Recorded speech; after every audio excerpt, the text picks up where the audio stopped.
안녕하세요. 통일연구원의 이지순입니다. 북한의 문학과 예술, 미디어를 비롯하여 사회문화를 연구하고 있습니다. 오늘은 김정은 시대의 북한 여성의 삶과 생각에 대하여 문학을 통해 살펴보도록 하겠습니다. 북한 문학은 국가와 당의 정책을 전달하는 선전수단입니다. 그러나 북한 문학은 북한 사회의 현재성을 반영하고 있어 변화의 단면을 포착하는 기회가 됩니다. 북한은 가부장제적 특성이 강한 사회입니다. 법과 제도가 남녀 평등을 보장하더라도 일상에서는 그렇지 못했습니다. 변화는 고난의 행군 시기에 시작되었습니다. 식량 배급 정책이 남성의 가부장적 권위를 보장했지만 배급제가 무너진 이후 여성이 가족의 생계를 책임지면서 가장의 권위가 해체되었습니다. 여성이 경제력을 갖게 되면서 남성과 여성의 역할 구분에 변화가 생겼습니다. 변화된 삶의 조건은 인식에도 영향을 주게 되었습니다. 김정은 시대에는 여성의 사회활동이 특히 강조되었습니다. 여성이 자신의 역량을 가족 생계를 위해서만 쓰지 말고 사회와 집단, 국가를 위해 사용하라는 것입니다. 여성의 사회 진출 강조는 국제사회가 북한에 꾸준히 요구해온 여성의 권리 신장에 부응하는 것이지만 북한 내부적으로는 부족한 노동력 확충과 관련되어 있습니다. 공식적으로 여성의 사회활동이 촉구된 상황은 성 역할에 어떤 변화를 가져왔을까요? 약초를 재배하고 관리하는 의약품 관리소를 배경으로 2017년에 발표된 김홍균의 실화문학 행복한 사람들은 맞벌이 가정의 여러 모습을 보여주고 있습니다. 북한의 실화문학은 르포 문학의 일종으로 실제로 있었던 일을 소재로 하기에 사실성이 높습니다. 이야기 초반에는 사회생활하는 아내가 가정에 소홀하게 되면서 남편과 갈등합니다. 후반에는 남편이 아내의 일을 지지하며 갈등이 해소됩니다. 이때 남성들의 변화는 이야기에서 두 가지 함의를 갖습니다. 첫째, 여성이 순조롭게 직장 생활을 하기 위해서는 남성의 협조가 필연적임을 의미합니다. 둘째, 국가와 사회에 공헌하는 활동이기에 남성의 가사 분담이 긍정적으로 묘사됩니다. 한편 주목할 사항은 여성이 북한의 가부장제를 유지하는 주체라는 사실입니다. 관리소 소장의 남편은 순직했습니다. 그러나 소장의 남편은 살아생전에 아내가 만류해도 아이를 돌보고 가사를 돕는 데 적극적이었습니다. 오히려 남편을 하늘이라고 생각하는 소장이 육아와 가사를 돕는 남편에게 죄스러워합니다. 소장의 남편이 성별 분업의 고정관념을 해체한다면 소장은 여성이지만 전통적인 성 역할을 재생산합니다. 여성을 꽃으로 젠더화하는 북한에서 자녀 출산과 양육은 여성의 분분이자 애국의 실천으로 담론화됩니다. 북한도 저출산 문제가 심각해서 다자녀 출산이 국가적으로 장려됩니다. 그러나 남성은 군대 복무 기간이 길어서 결혼이 늦고 여성은 가족의 생계를 책임져야 하는 부담에 결혼을 늦추거나 기피합니다. 이 같은 만원화 경향은 2020년에 발표된 변일문의 단편소설 꽃으로 피라에서 살펴볼 수 있습니다. 꽃으로 피라의 주인공 수정은 박사이자 공은과학자이지만 40세에도 미혼인 상태이자 자신이 아내와 어머니의 임무를 회피하기 위해 과학에 몰두한 것인지 자문합니다.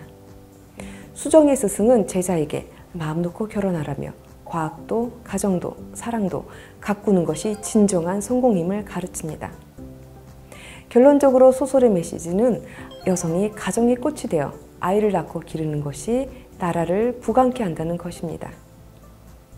전문직 여성일지라도 결혼과 출산의 의무를 다하지 않는다면 진정한 국민이 될 수 없다는 경고를 담고 있습니다.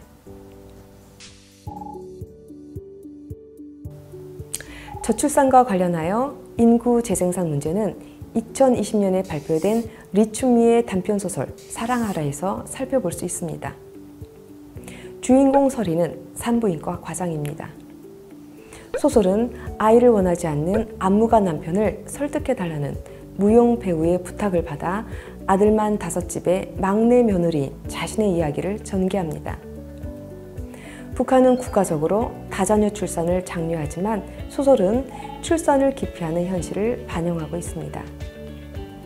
부부의 사랑이 꽃이라면 자식은 사랑이 창조한 열매라고 그 열매를 고이 익히지 않고 따버린다는 것은 너무나도 가혹하고 잔인한 일이라며 낙태의 정황도 우회적으로 묘사하고 있습니다. 서리의 시어머니는 아들 5을 낳아 어딜 가나 떠받들리며 살았다며 자랑스러워합니다. 그러나 5 며느리는 모두 딸만 낳았습니다. 첫째 며느리는 아들을 낳지 못해 창피하다며 남아선호 사상을 드러냅니다. 둘째 며느리는 딸 하나 키우는데 품이 많이 든다며 더 이상 출산하지 않겠다고 선언합니다. 서린의 경우 아이를 원치 않는 사람은 남편입니다. 서린은 남편의 반대를 무릅쓰고 딸 쌍둥이와 아들을 더 낳습니다. 아들을 낳은 후 자랑스러워하는 가족의 모습은 남아선호가 여전함을 보여줍니다. 서린은 아이를 키우며 갖은 근심 걱정에 시달려도 아이들의 토실토실한 손맛에 행복에 빠져든다며 자식이 많은 것이 부담이나 불편이 아니라 오히려 힘과 희열, 사랑을 느낀다고 말합니다. 안무가는 서리의 이야기를 들으며 아이가 있는 풍경을 한 폭의 보석화 같다며 비출산 주장을 처리합니다. 여성에게 부과된 현모양처와 같은 전통적 가치관과 경제활동의 이중 부담은 소자녀 선호와 출산율 하락의 결과로 나타났습니다. 북한은 2012년에 11월 16일을 어머니날로 제정하고 다자녀를 출산한 여성들을 영웅으로 대접하며 출산 독려 정책을 펼쳤습니다. 그러나 아내로서, 며느리로서 가정과 사회 앞에 지닌 도덕적 의무와 책임을 다하라는 사회적 요구는 여성에게 다중의 의무를 부과하는 현실을 보여줍니다. 여성의 삶과 생각을 간단하게 살펴본 문학에서 북한 사회 문화가 어떻게 변하고 있는지 알 수 있었습니다. 남편을 하늘이라고 생각하는 여성이 있듯 가사와 육아에 동참하는 남성도 있습니다. 북한 언론이 선전하는 모성영웅 미담은 가정을 꾸리고 유지하는 일상에서 큰 힘을 발휘하지 못하고 있습니다. 이전에는 가능하지 않았던 도전들이 삶의 하부에서 일어나고 있습니다.